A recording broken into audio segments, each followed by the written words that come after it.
fate of your ultimate comeback. I'm your host, Brad. I'm my co-host, Raquel. Good to see you. Good to see you. Today we have a special guest. Actually, really excited about this one. Cody Vidal. That's right. Bare knuckle fighter, hypnotherapist.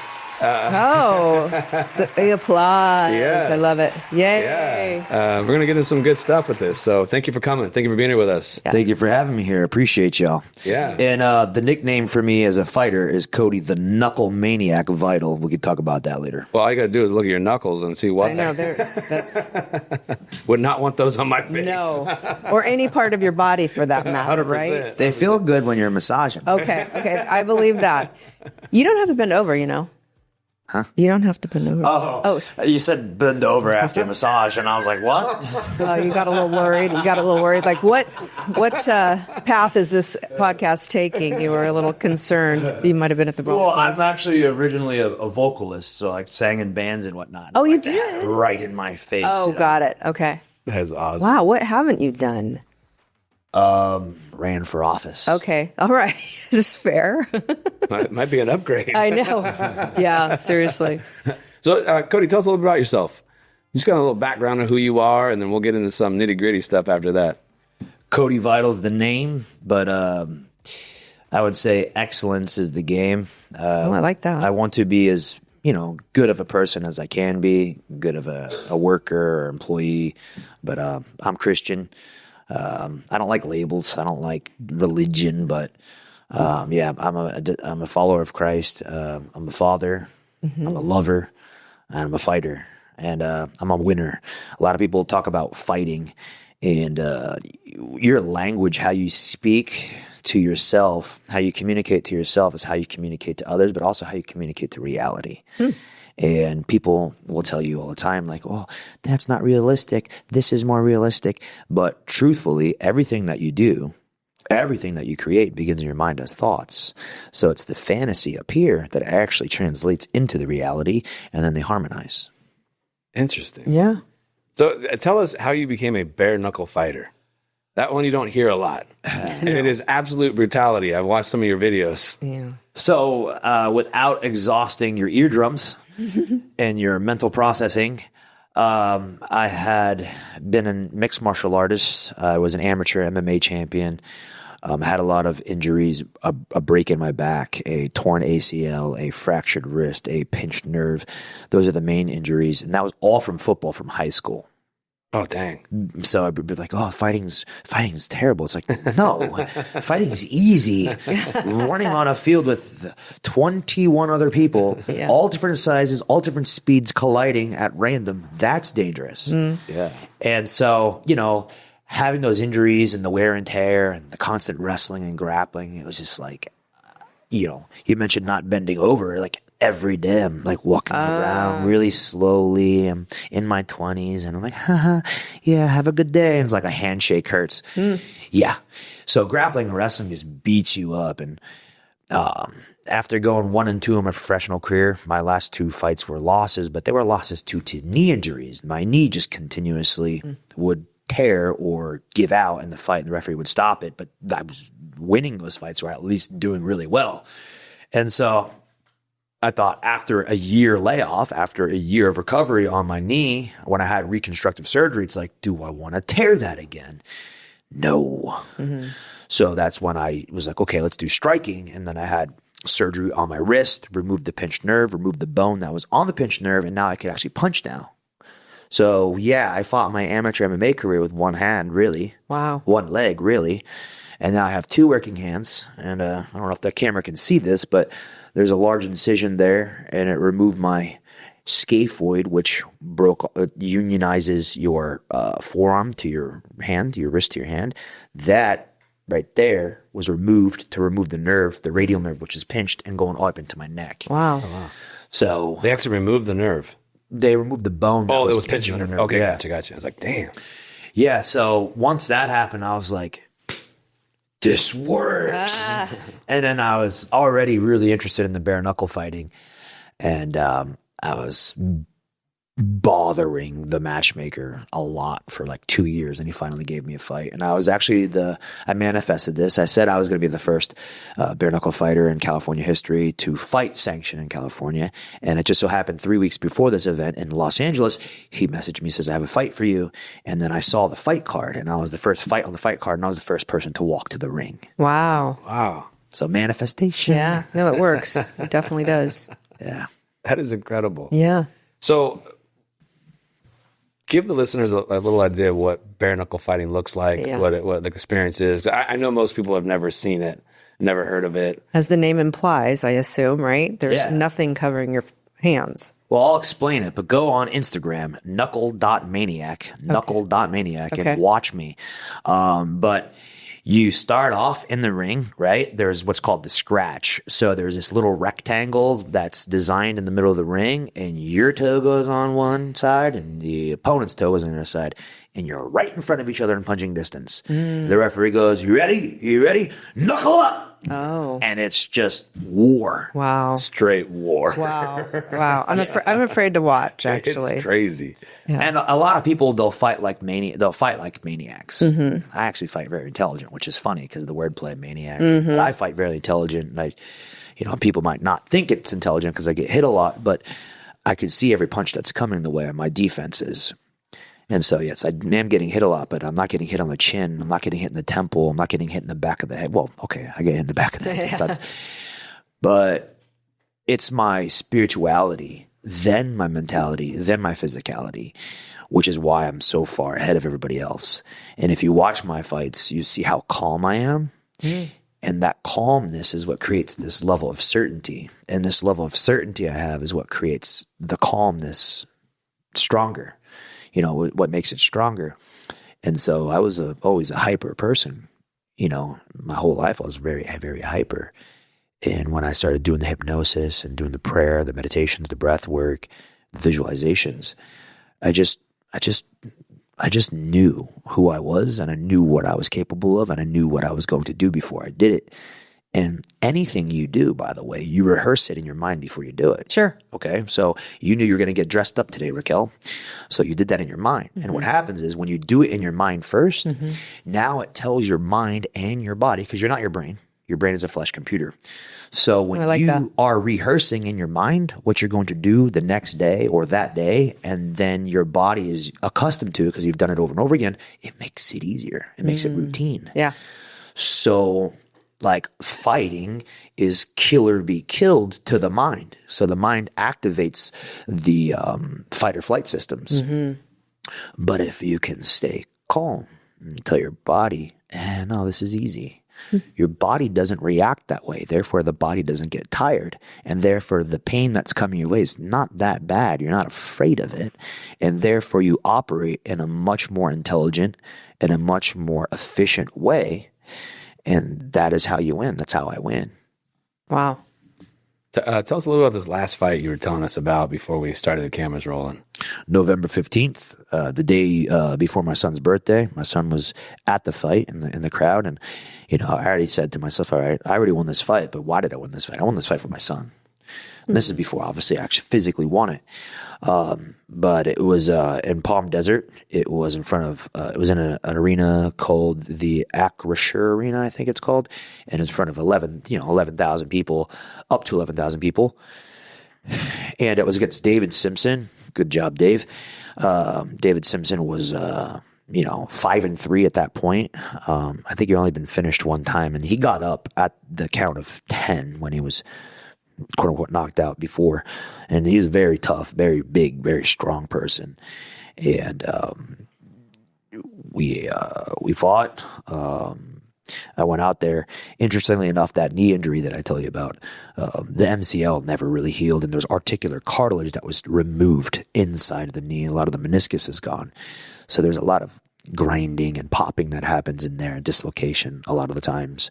Even though I was wearing my knee braces, the night before the fight, I was being an idiot, and I was playing around with one of the mascots, and I did the Hulk Hogan leg drop on the mascot after I hit him with a Stone Cold Stunner. And when I got up and I turned, my knee popped, and I had to like hide it because I did it in front of one of the BKFC, one of the promotions, like top employees, and like I'm like, Uh-oh. so I had to hide that.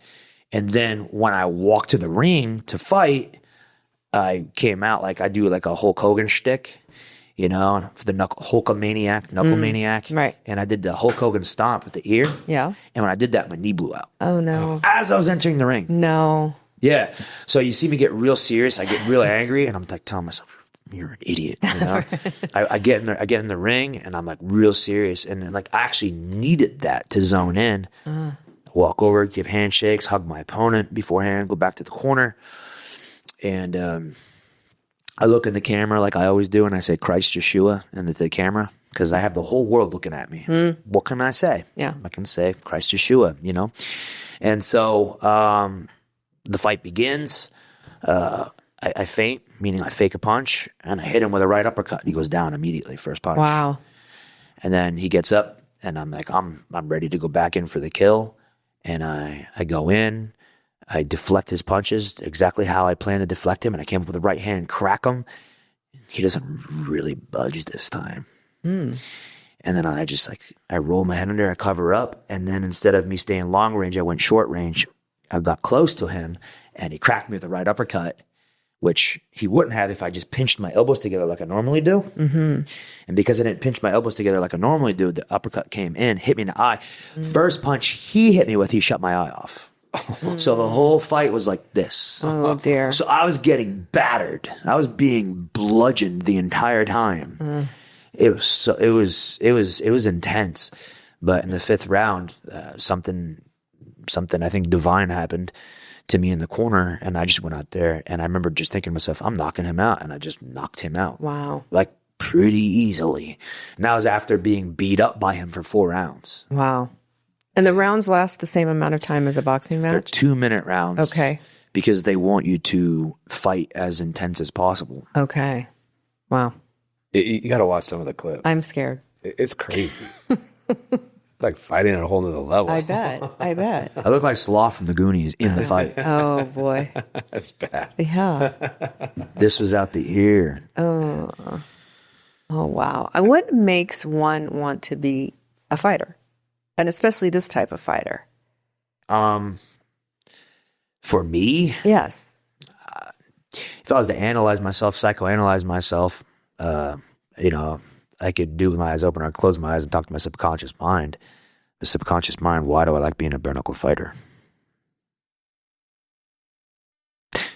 My subconscious mind just tells me because I'm the best and I can.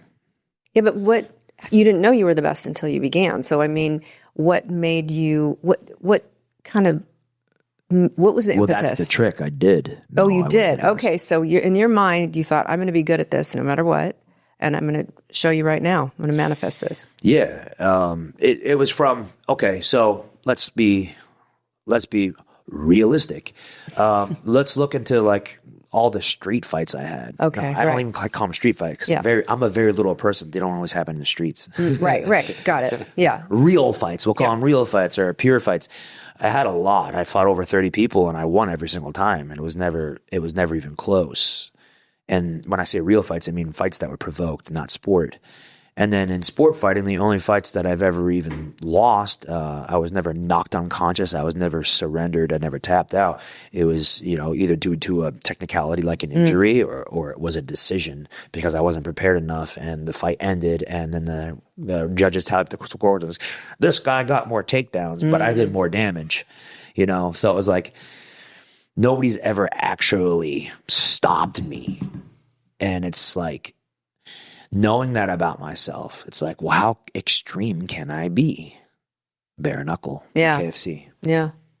So Yeah. How many bare knuckle fighters are there in the United States? Not many. I would think. Yeah, not many. It's pretty big in countries where, people are more generally savage. Yeah. Russians, Okay. Brazilians. Okay. It's growing pretty big in Spain and Italy. Okay. A lot of hooligans over there in Spain and Italy. But around here, are we talking 10? Are we talking 20? Are we talking 30? 5? We got Mark the Shark Irwin here in Huntington Beach. There's another guy I heard of that's here. Okay. We have in LA, one of my former opponents and good buddies. He's a police officer. Keith Richardson. He's a police officer in Los Angeles. Not of the Rolling Stones. and out of the Rolling Stones. We got my buddy Vinny Familiari. He actually fought Anderson Silva's son in kickboxing, Muay Thai. Yeah. Anderson Silva, big time legend in MMA, UFC, and he knocked his son out, and that's where he got like his notoriety from. He fought BKFC. We have my buddy down there in Menifee, California. We have Fernando Gonzalez, one of my old training partners. He's BKFC. And then we got, So it's BKFC. So yeah, bare knuckle fighting championships. Okay. Yeah. Thank you for and then we got explaining that. Iman Williams, just one more. Iman Williams, his father was a heavyweight champion in boxing, Mr. Williams. And yeah, so he's fighting to, create his own legacy, and he's doing well. But that's already more than I would have thought. And that's just in this area. Area. Yeah. Yeah, people are becoming more prone to it. Yeah. So it's not like Fight Club, huh? Well, Dave Feldman, the owner of BKFC, he's starting his own fight club. Okay. Where it's their Where you don't talk about it? Well, he talks about it. He talks about it. So it's like he's gonna have his regular fight card where it's 5 rounds. Okay. But then he's gonna have 4 fights. He said he just announces 4 fights on each card, which is gonna be 1 round. And he's like, Go at it. go crazy. Okay. Wow. And but then he wants to do this weird style. I'd say it's weird, but because he used to do this. So before Dave Feldman created this sport, it was underground. It was Fight Club. Yeah. And he was managing Bobby Gunn. Bobby Gunn was the greatest bare knuckle fighter in America in modern history. He went 73-0. And this guy is the cousin of Tyson Fury. Tyson Fury is the heavyweight, was the ex-heavyweight champion of boxing. And so Bobby Gunn is an actual gypsy. Bobby Gunn actually comes from travelers, Irish, English travelers. And so Dave Feldman, a guy from Philadelphia, Pennsylvania, he's Greek. And he was the manager of Bobby Gunn for a while. And they created, if I'm not mistaken, they created BKF. And then they later created BKFC. And it is what it is today. But it was underground. They would fight in garages. Yeah. He wants to bring that back. He wants to bring back, like, let's fight in parking lots. That way you don't have to rent out a big arena, and let's just run cameras on that like we're doing now, and let's stream it. And it's brilliant because you're going to save a lot of money and make a lot more money. What percentage of your fans are women? I'm curious. Women don't really talk to me. My girlfriend talks to me, and that's it. And that's all I need. Oh, no. I just mean, how many women are interested in this? Is there a fair amount? Or is it more of a guy thing? It's more of a guy thing. Yeah. There are women. There's women fighters. Oh, there are bare knuckle women? Yeah, and there's like some women. What? Yeah, there's some women fans, and they, no offense, they seem a little extreme. Okay, yeah. A woman that she's like, oh yeah, I want to see this guy all bloody and stuff. Yeah, see, that's what I mean. Yeah. I mean, like, I have to question her psyche. That's fair. Totally fair. You know what I mean? Yeah.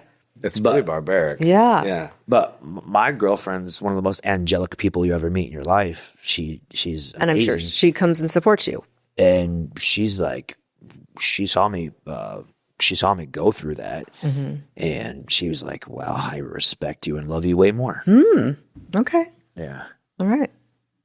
That's some good. I know. So let's talk. So you're also a certified hypnotherapist. Yes, sir. I'm really excited to hear this journey. Like what it, obviously I would guess that it did something for you, which then made you want to get into it to help other people with it.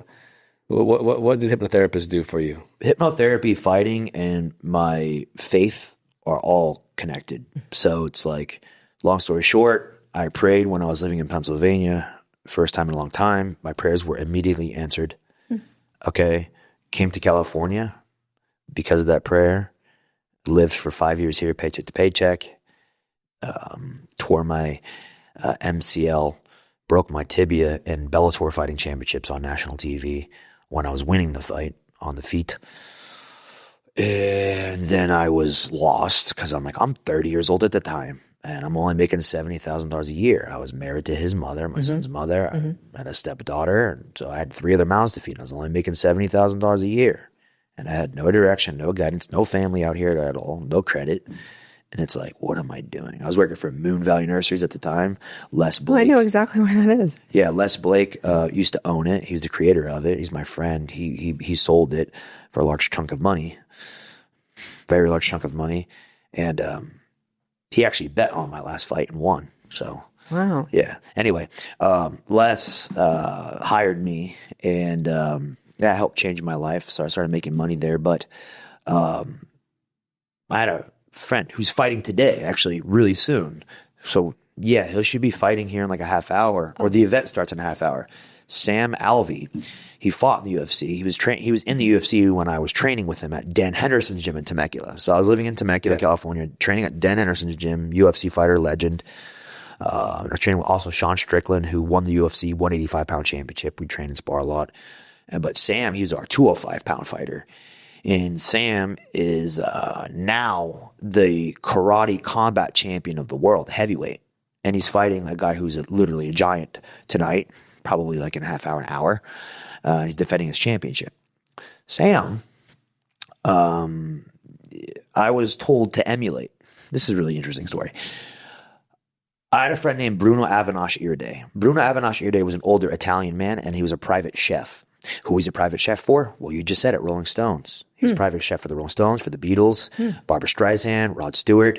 But the most infamous person he was a private chef for outside of the Beatles was Michael Jackson. He lived with Michael Jackson for 8 years. Wow. And he told me, oh, Cody, all that crap about Michael Jackson was all fabricated. He was not that kind of guy. But he was my spiritual guru. He's like, do you mind if I become your spiritual guru? I'm like, not at all. And he taught me this. He taught me this right here as the first lesson he gave me is, Cody, listen, repeat that for me. Where your focus goes, your energy goes. Where your energy goes, your power goes. Where your power goes, you go. Be careful where you focus. I was going through a breakup at the time of 5 years. And he came into my life when I needed him. And I'm like, well, what do I do? Like, how do I become more like you, successful and very balanced? And he's like, find somebody that you really respect and emulate them. He's like, but not me. I was like, okay. So that was Sam Alvey. Sam Alvey, his wife won America's Next Top Model in the 11th season, the 11th seed, and her name was Brittany McKee. And even though she was a 6'2" model, she was like the nicest girl I've ever met in my life. She didn't act superficial at all. She was so kind, and her and Sam were Christians. And they would babysit my son for free all the time. I'd always offer them money. They'd never take it. And they'd say, nice. This is our payment to Jesus. That's nice. And so I was told to emulate Sam. And so I started going to church with him, and I started like seeing how he was operating with his wife and his kids. He was even adopting kids. And so every year Sam was pumping out a kid, but then he was adopting kids. So he has a slew of kids. He lives in Tennessee now. But moral of the story is, when I had that injury, when I received that injury, and I didn't get my contract for Bellator Fighting Championships, I was 30 years old. I thought, okay, time's ticking. I'm old. I'm beat up. I'm not happy with myself. My son's mom and I are both very wounded people. We're probably not going to last long. There was no infidelity or anything that I know of. And then on top of all that, I'm just not happy with myself. I'm not happy with my job, even though the job's good. It's the people I'm around. We're just like very immoral people. I'm like, what am I going to do? I'm not happy at home. I'm not happy at work. And I can't even exercise, which is my therapy. What do I do? It's like, all right, I need to see a psychiatrist. So I called a psychiatrist because I had suicidal ideation my whole life, suicidal depression, a large portion of my life, anxiety, and, untreated ADHD, which I'm not going to do pills. I did pills as a kid. I'm not going to do those. So I called up Kaiser Permanente, my health insurance company, and they said, it'll be 4 months before you can see a psychiatrist. This was right before COVID. Can you imagine the list of people that killed themselves because they weren't able to get help? Yeah. I got mad. I started driving through the tree nursery and the Kubota. I was like yelling, and I got on my Instagram and I saw a post from Sam Alvey, the person that I told you that I was supposed to emulate. And he sent a review of this hypnotherapist, and this hypnotherapist is offering a free consultation. And I was like, I messaged the guy. We set up a free consultation. I did a free consultation. He put me on a payment plan. And in 2 sessions, I couldn't feel anxiety or depression if I tried. Wow. That month, after doing just 4 sessions with him, I transfer from Temecula to Irvine, California, location, the largest location, the most lucrative location. And with no landscape design experience, I let go of my $70,000 salary, went pure commission. Think about that. No money saved in the bank, pure commission. Yeah. And I broke the sales record the first month, sold $316,000 worth of landscapes, made half my salary that month at $34,000 straight commission, learned about cryptocurrency through my hypnotherapist, invested into that. And after $5,000 of investment, a couple months, I made over $100,000. Wow. My first year of doing hypnotherapy at my job, I made $128,000. And then I made over $100,000 in cryptocurrency. So I went from being poor to like quick rich to me. Mm-hmm. And I was like, how are you doing this? I'm like, hypnotherapy. And then I got back into training and fighting. Yeah. Nice. Wow. And so you're now certified in hypnotherapy, right? Yes. Yeah. What's that look like when someone comes to see you to do that? Zoom. So the amazing part about it is all done over Zoom. Okay. The consultation's free. So if you're a business owner, an entrepreneur, a sales professional, I'll do a free consultation for you. Of course, I get everybody that wants to do a free one. So it's like it's a lot of selection, and you feel terrible doing that. But people are time wasters. There's a lot of people out there that want to, hey, come fix me for free. It's like, dude, go play in traffic. You have better luck there. Yeah. You know, like, but if you're willing to put in a little bit, like here's a law of life. If you invest in yourself, you become the best of yourself. And you might think like, oh, what takes me 10 years to do, what I want to do is going to take me 10 years. Not true. Not true. Your faith needs to be as big as a mustard seed. That's it. Because the mustard seed, it grows the biggest tree. It's the smallest seed, but grows the biggest tree. And that's in the Bible. And so it's like, if you have faith, you will fuel favor. If you have fear, you will fuel failure. Which one do you choose? Because they're both choices. Mm-hmm. So it's done Zoom. So consultation's done Zoom. If you join whatever program you join, okay, then you have anywhere from 4 to 8 sessions. And what happens is you're healing. You're releasing all these traumas you're not even aware of. You're going back to the memories where they began.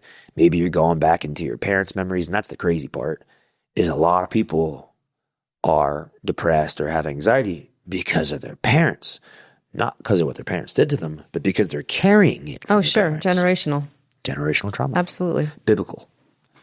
Absolutely. Yeah. So what kind that, and this is, I've never tried hypnotherapy. I'm surprised. You've tried everything. I have. I've never met someone that really does it. Yeah. Knew much about it. Well, what types of things can people come to hypnotherapy for? Well, number one, I'm not just a hypnotherapist. I am a life coach with hypnotherapy. It's the basis form of therapy that I do. And I'll get back to your question here in a second. But you said the word try. No offense to you or anybody. I hate that word. Close your eyes, quick. Close your eyes. Take a deep breath in through your nose. Hold your breath. And as you hold your breath, I want you to see yourself. Imagine yourself trying. Exhale. Keep your eyes closed and say, I am trying. I am trying. Now, I want you to think about what you want to do most. Think about what you want to do most, the goal that you have, the number one goal you have, that if you achieve this goal, you'll feel extremely successful, happy, and healthy. When you have that goal, please say yes. Yes. Take a deep breath in. Hold it. Exhale and say, I am trying to do this. I'm trying to do this. Now, as you see that, tell me, what do you see? I got nothing. Okay. Take a deep breath in. Hold it. Exhale. Now say, I am doing this. I am doing this. I am easily doing this. I'm easily doing this. I am always easily doing this. I'm always easily doing this. Keeping your eyes closed, tell me, what do you see? I see something now, whereas I did not before. Okay, now take a deep breath in. Hold it for 3, 2, 1. Exhale. Say, I did this already. Oh, I did this already. I easily did this already. I easily did this already. I always easily do this. I always easily do this. Because I've done it easily. Because I've done it easily. Already.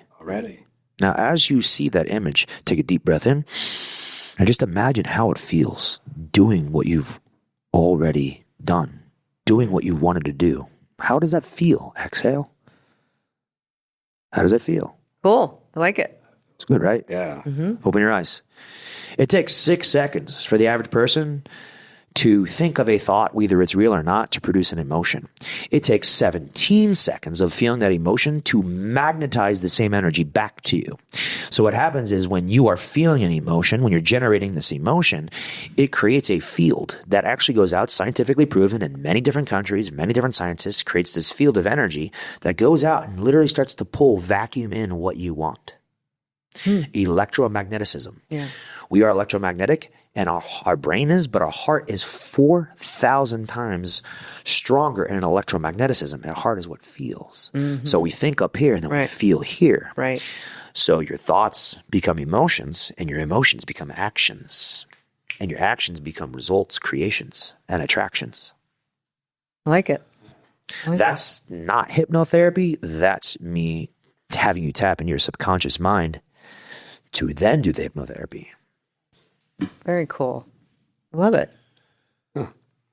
That's pretty cool. I know, it really is. Yeah. It really is. So yeah, I hate the word try. Okay. Because try fair. is a 50-50 game. Oh yeah, I'm going to try to do it. Hey, daddy's going to try to be a good dad. Hey, Victor, what's the word try mean? That's right. You're not going to do it. Yeah. Yeah. Oh, yeah. Yeah, Absolutely. Well, it gives you an out. exactly. Exactly. It's like when you ask your lover, like, what do you want to eat? You want to eat chicken today? It's like, maybe. It's like, that's a no. That is a no. Especially if it's your wife. Yeah, that is a no. So what could hypnotherapy help you with? Let's go to the extreme. So they've done a lot of studies, Harvard, Stanford University, neurologists, neuroscientists, and they've studied hypnotherapy against psychotherapy and against behavioral therapy. Okay. On average, it took 600 sessions of psychotherapy to produce a measly 38% cure rate. If you do one session a week, 1 hour a week, that's 10 and a half years. Do you have 10 and a half years to get a 38% cure rate of your traumas and phobias? Yeah, wow. We're talking about traumas and phobias. We're talking about PTSD Right. and extreme phobias. Like, I hate spiders, Right. you know? Or like, I can't get in a car because my best friend died in a car accident. You know what I mean? Like, that's real. So if it can cure that, it can cure, I'm lazy. Yeah. Right? Yeah. So 600 sessions, psychotherapy. What is psychotherapy? Psychoanalysis, I should say. It's going in and talking about your problems. Hey, man, I just can't seem to keep a relationship. Why? Oh, you know, blah, blah, blah, blah, blah, blah. You start blaming everybody else, but then you start blaming yourself. You get to the root of it, but then you don't cut the root out. Yeah. What happens is when you speak about your problems, your subconscious mind is listening. It goes out of your mouth, from your mind, out of your mouth, back in your ear, reinforces it. Now the problem becomes worse. That's why complaining is a chronic condition that is not good for you. So then there's behavioral therapy. They said on average, behavioral therapy took 22 sessions to produce a 73% cure rate of traumas and phobias. Still pretty good, but I don't know. People want to have fast fixes nowadays. Fast fix took 6 sessions of hypnotherapy to produce an average of 93% cure rate of traumas and phobias. So on paper, 8 sessions is 124% cure rate. And so whether it's like post-traumatic stress disorder, a phobia, whether it's a lack of self-belief. Bad habit, I assume. Yeah, bad habits, exactly. Because again, thoughts become emotions, emotions become actions, actions become bad habits, and then they become bad results. So it's like, what could it cure? It could cure everything. Why? Because everything happens in your mind, and we're going in your mind to reprogram it. So I use a lot of acronyms. I have ADHD. Maybe I'm autistic a little bit, but acronyms are awesome because it's like very easy for me to remember. So I created an acronym called FOR. It's for FOU, but 4 R's. Okay, so here's the process of 4 for me. If I'm explaining to somebody hypnotherapy very generally how it works, it's okay. I need to remind you. You need to remind you of the problem. The word remind. Think about that. Remind. Right. Recreate the mind. Yeah. Right? So you need to remind yourself of the problem. Then we need to remove the problem.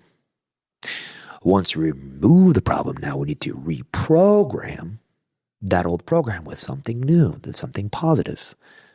And then we reinforce the program with hypnosis and neuro-linguistic programming, which we'll talk about here in a little bit. Neuro-linguistic programming. But that is the 4-step method of what I do to reprogram someone's mind. Wow. Very cool. That is. Yeah. I think you need to sign up. I do. Well, just because you try everything, like I said. I don't try. Oh, sorry. You do everything is what I should say.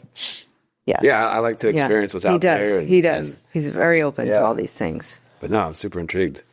Yeah, it really is. You brought up neuro-linguistic programming, NLP? Yes. Yeah, I've heard a little bit about this as well. Yes. Yeah, so that's part of your... Without that, I wouldn't be able to program someone's mind. Yeah, okay.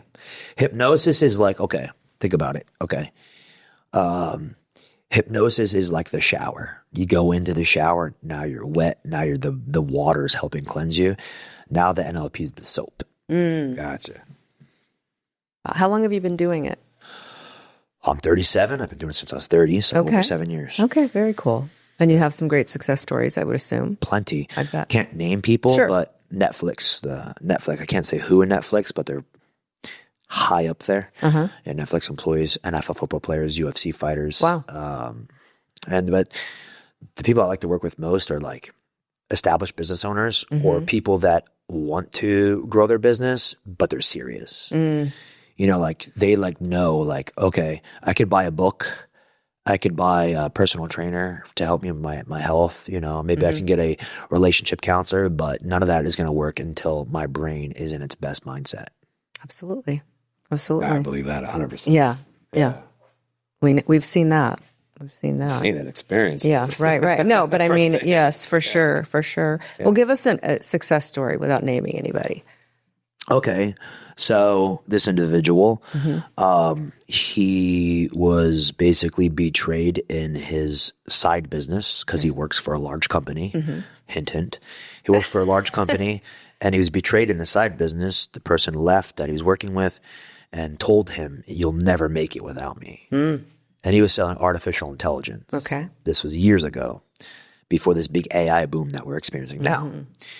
And he told me that he was selling his contracts for $60,000, okay, to other businesses. So when he's selling AI to these businesses, these are large corporations. So 60,000 to them is nothing. Right. And he even told me, he's like, I want to charge more, and I'm not confident enough in this program he put in my head, or this suggestion he said to me, created its own patterns and own programs in my head. And now I don't really believe that I can charge more. I was like, okay. So I worked on them. We worked on them, et cetera, because it was not just myself at that time. And after just 2 sessions, he tells us, like, wow, like, this is amazing. I'm like, what's going on? He's like, I landed a contract, a new client. We're like, okay, what's amazing about it? He's like, $250,000. Excellent. It's like, dude, that's a 4X right there. More than 4X. He's like, exactly. And then I checked in on him like maybe a year later, and he was charging now $500,000. Who are you getting $500,000 out of for these AI contracts? I went in, you know? And and his wife helped him in his side business. And like what's most interesting is we talk about money all the time. Money is just a tool for us to have financial freedom, and financial freedom is a tool for us to have actual freedom in all areas of life. There's 6 pillars of life that I teach: health and fitness, career, relationships, family, personal passion, spirituality. And we are souls. We are conscious beings. That's scientifically proven. And so when you are operating at your highest conscious level, all of those other aspects of life are going to be better. Health and fitness can be better. Sure. Career is going to be better. Finances are going to be better. Relationships, family is going to be better. And your own personal passions, your hobbies, your activities that you love to do will be better. And it all starts, like I said, inside of you. And so this man was an atheist. And he told me specifically, look, after doing hypnotherapy, not only did I make more money, he goes, but most importantly, I became spiritual. And then I noticed, like, in his Instagram, he ended up having 2 kids, and he's taking them to church. So, like, my biggest breakthroughs and transformations are it's the faith that I help people gain because that's all it is. At the end of the day, we are either faith-based or fear-based. That's it. That is it. Like if you think about who God really is, God is faith itself, conscious of itself and conscious of everything that it creates. Fear is the devil. Fear is the enemy. And, fear always feels failure. You could say, well, I use fear to motivate myself. Okay, but for how long can you do that? You can do that your whole life. You're going to die of a heart attack. Yeah. And you get to choose. That's what's really cool. And it's faith that actually heals the hearts and heals your brain. Neuroplasticity is proven. So like meditation, hypnosis, prayer, there's a part of your brain that lights up that doesn't light up for any other reason. And they've proven, like they could see new neural pathways being created from these activities, these spiritual activities. So you can literally, and I'm doing it right now, not exactly right now, but I'm healing my own tooth because the dentist told me, oh, you're going to lose your tooth. My teeth after my fight are they're splinted together. Oh. And like, oh, you're going to lose a tooth. I was like, yeah, sure. And she's like, what do you mean, sure? I'm like, I'm just going to meditate. I'm just going to think about it. It's going to heal. She's like, what? I'm like, yeah, I'm going to think about my tooth. I'm going to massage it with my tongue and it's going to heal. And that's that. We'll check back with you on that one. And I hope 6 more weeks. I love it. Okay. Very good. 5, maybe. Very good. So where's your look? I mean, you said you do Zoom for everybody. From my house. Okay. That's nice. Yeah, very nice because I get to homeschool my son then Beautiful. too. Beautiful. Sit there in front of my computer on my investments, Yeah. And your girlfriend, what does she do? She does mortgage lending and whatnot. Oh, okay. Her whole family, they're in Arizona. So her cousin, he is the construction. He does all the house building. And then the other family members are real estate agents and mortgage officers. Oh, there you go. So they keep it in the family. Sure. Build, yeah. How did you two meet? This is interesting. Thank you. Raquel's awesome. So I had an ex-girlfriend. And we broke up, obviously, ex-girlfriend. The day we broke up, I'm a very strong lover. It was in my bathroom, and I was like crying out to God. Aww. I was like, God, I want to be your son. I want to be a son you're proud of. I want to be the best I can be. And I was just crying out, Abba, Abba, Abba, which is obviously, Hebrew and Aramaic for father. Abba, Abba, and I was speaking some Aramaic that I know, which is Yahweh, Yeshua, Ruach HaKodesh. Ruach HaKodesh is Holy Spirit. Ruach HaKodesh, that's literally the Holy Spirit. And I was just praying really hard. And then I made a reel later that day while I was driving my car. And I made the reel about how people can only hurt you emotionally if you let them. Of course, if somebody just comes up and slaps you, they hurt you. But people can only hurt you emotionally, mentally, spiritually if you allow them. So it's your responsibility, your ability to respond to prevent that from happening or allow it to happen. And when you're in it, and when you enter a relationship with somebody and you give yourself to them, especially physically, you're really, without realizing, you're transferring energy. You're combining. Sure. It's biblical. Like you literally become one flesh, one energy circuit, etc. And you take on those person's traits, etc. And so what happened was I made this reel and I was talking about how people can only hurt you if you allow them. And then I attributed like all my learnings and my wisdom to Christ. And I think like a month later, I was going through hypnotherapy. I was doing like soul tie cutting, praying, and all these weird instances were happening, which we can talk about if you want. If you want to get welcome to the Twilight Zone. Yeah. We can get on it then. But like maybe like a month later, after literally talking out loud, God, I never did this before, God, but I'm going to make a checklist of the type of woman I want. And I made it. I made a verbal checklist out loud. And I think it was like the next day or the day after, I wake up and it looks like my ex-girlfriend on Instagram, but it's not. She looks better. Oh, okay. Very similar, but looks better to me, right? And that's what's going on in my mind. I'm like, upgrade. Because like I told you, I never get girls messaging me. So I was like, wow, this girl didn't message me, but she's liking a lot of my things. And I was like, automatically thought she was AI. Automatically thought she was a bot. It's a bot. That was a bot. Yeah. But then I looked at her profile and I was like, this is not a bot. And so I messaged her. I said, hi, Bella. Thank you for all the likes and all your support. And then she was like, boom, boom, boom. And immediately opened up that she, likes my profile. She's a very shy person. She doesn't really talk to any guys. She just got a really bad relationship where she wasn't allowed to talk to anybody, including even females. And sounds healthy. Yeah, it was a very crazy situation. And I don't want to get real personal and whatnot. And because the other person, I hope the best for him. I really do. But she was in a very bad situation.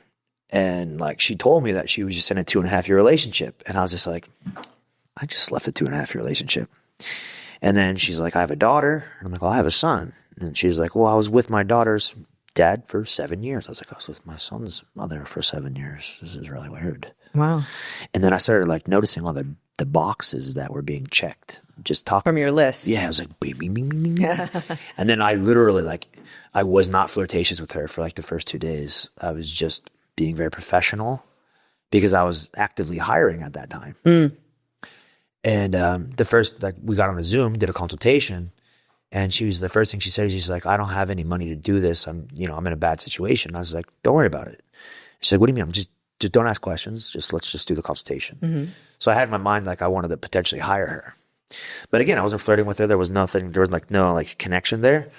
Because in my head, I was like, yo, this is either a layup from God or this is just another succubus from Satan. Oh. Right? That's what's going on in my head.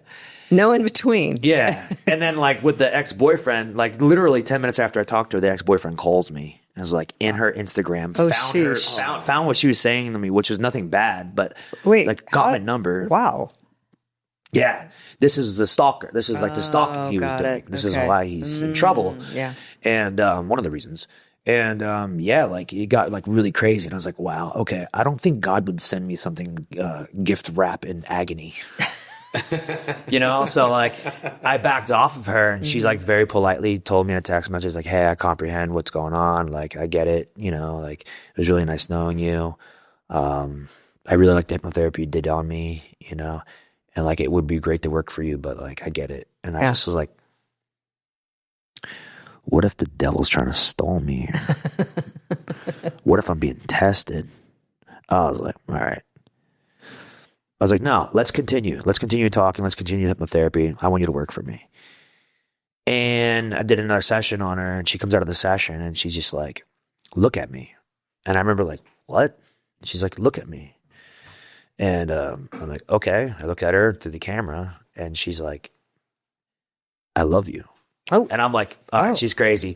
She's crazy. She's the devil. She's like, no, I don't mean I love you intimately. She's like, I'm getting the sense that you need to be told you need to be you're loved, because I can tell you give all this love to everybody. You're helping all these people heal. But she's like, from the little bit I know of you, you don't seem like you receive a lot of love. I'm like, oh, yeah, you're correct about that. Wow.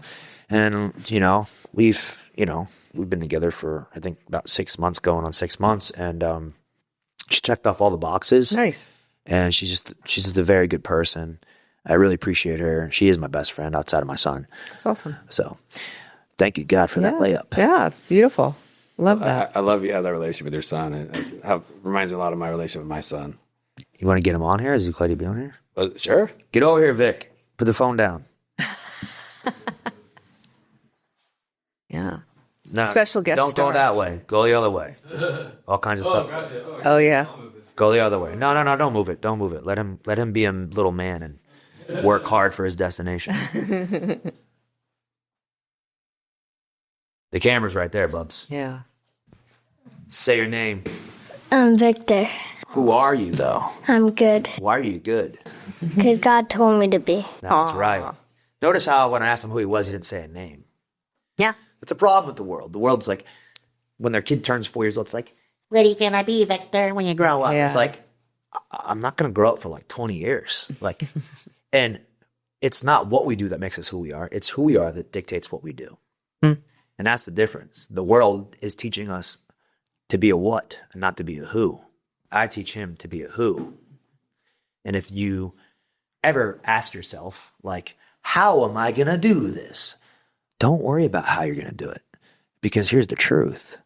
The letters how, H-O-W, are the same letters as who. You are the how. Who is the how? I like that. Yeah. So if you develop yourself, hypnotherapy, if you develop yourself properly, you become the how it's done. Yeah.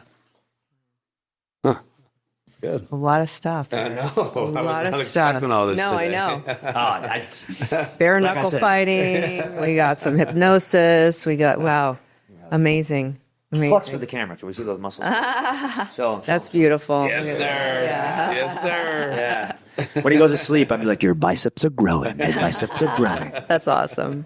That's so good. This has been great, man. Thank you so much for Yeah. coming on. Really appreciate it. Yeah. I got to thank Cameron for connecting us. That was awesome of him. Yeah, I've done some hypnotherapy on him. Have you really? He's a good kid. I really He like has the Neuralink that Tom Ferry. Oh, really? Yeah, you had Tom Ferry on your shows. Yeah. Tom Ferry's been one of my clients for years. Yeah, he has a Neuralink, and like I was like, let's see which is better. No offense, Tom. Neuralink and hypnotherapy. And it's like Neuralink is like having a hypnotherapist, but the thing is you can't really talk to it and it can't talk back to you. That's probably going to change in a little bit with AI. Yeah.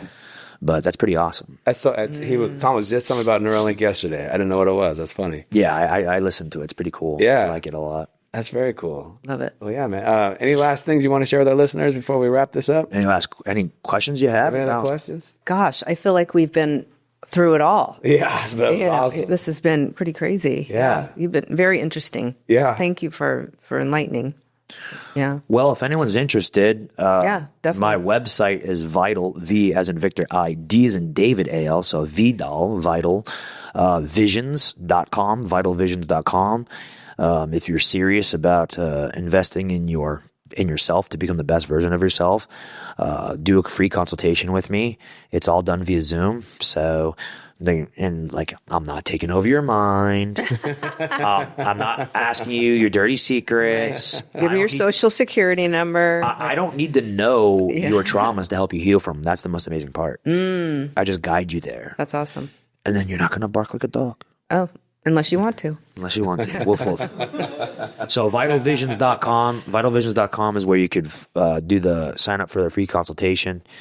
Is that on Instagram as well? We could find you there. Yeah, the vitalvisions.com link is on Instagram. Okay. My Instagram is knuckle.maniac. I am creating a new Instagram for my hypnotherapy. Yeah, you should have two. Yeah.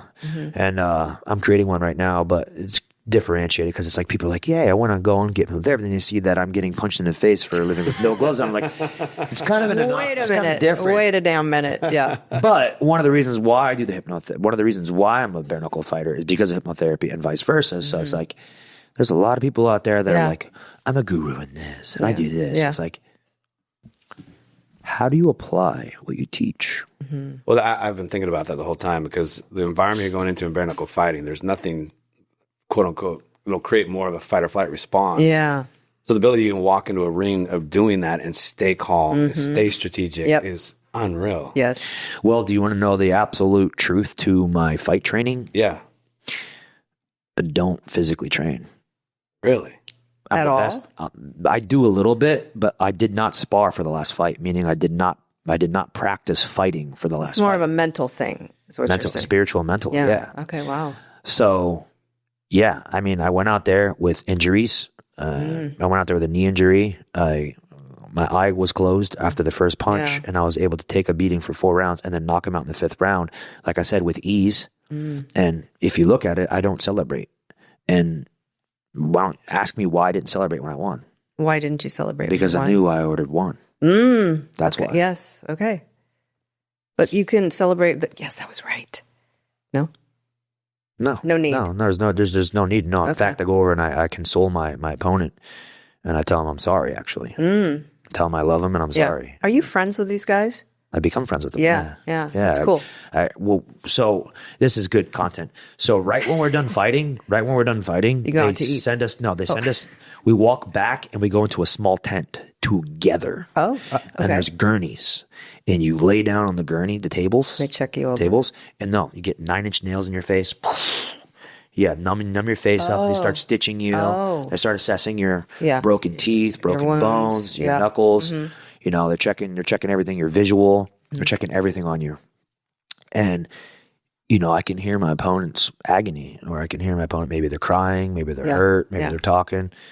And I walk right in the tent and I just fall on top of him and I'm crying my eyes out. And I'm telling him, I'm sorry, I love you, man. I'm sorry. Wow. That's Because heavy. I know of what he's feeling. And I never want to feel that. ever. And to know that I do that to somebody else is like, that doesn't make me feel good. Yeah. Like, of course I want to win, but like I'm winning for a greater purpose. Like I go out and I say Christ Yeshua for a reason because of like the ultimate sacrifice he made for us. I'm out there doing that. And it's like, I don't think he's asking me to do that. He's not asking me to do that. But like, what could I do to break myself, bleed, and just what can I do to offer my best? And like my best comes out as a fighter because it's not just, oh, I can kill a man with my bare hands, but I can also console him and I can also show people what real love and real respect is in a moment where I'm swallowing my pride instead. And so, you know, it's very bipolar, if you will. It's like one spectrum of violence, the other spectrum hugging the person. Right. And I'm sure it's unexpected by them.